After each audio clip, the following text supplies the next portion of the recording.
ስፔሲፊካሊ ወልቃይትን ጉዳይ ብትወስድ በትግራይ በኩል ያለው ጥያቄ ፌደራል መንግስት ስርዓት ውስጥ በትግራይ ክልል ይተዳደር ነበር። በጦርነቱ ምክንያት ነው ያንን ቦታ ያጣ ነው። አሁን ደግሞ ለአማራ ህዝብ ህልውና እንታገላለን የሚሉ ኃይሎች ሁሉ ውሰዱት፣ አብረናችሁ እንዋጋለን፣ ይገባችኋል እያሉን ነው። እየከለከለን ያለው የፌደራል መንግስት ነው። የፌደራል መንግስት ከዚህ ጉዳይ ራሱን ቢያወጣ እኛ በማንኛውም መንገድ በኃይልም ይሁን በሰላም ቦታችንን እናስመልሳለን። እንቅፋት የሆነብን የፌደራል መንግስት ነው እንጂ ለዚህ ህዝብ የሚታገሉ ወገኖችም ጭምር ለዚህ ህዝብ እንታገላለን ባዮች ጭምር እንድንወስድ ፈቅደው የዚያ ትግል ተባባሪና አጋር ሆነዋል። እናንተ ናችሁ እንቅፋቱ ይላሉ።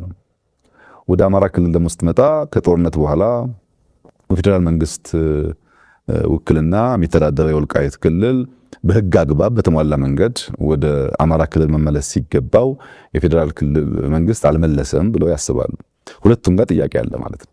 ይህንን ጥያቄ የምንፈታው አንዱን ወገን በማስደሰት ለአንዱ ወገን ምላሽ በመስጠት አንዱን ከጥያቄው ጋር እንዲቆይ ብናደርገው ዘላቂ ሰላም አያመጣም። የጊዜ ጉዳይ እንጂ መልሶ ግጭት ይፈጥራል።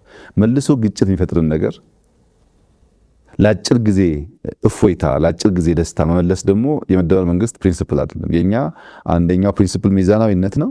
ሁለተኛው ሙሉ እይታ ነው። በምንወስናቸው ውሳኔዎች ዘላቂ ሰላም፣ ዘላቂ ልማት፣ ዘላቂ አብሮነትን የማያረጋግጥ የአጭር ጊዜ ድል ከሆነ ታይም ቦምብ ነው።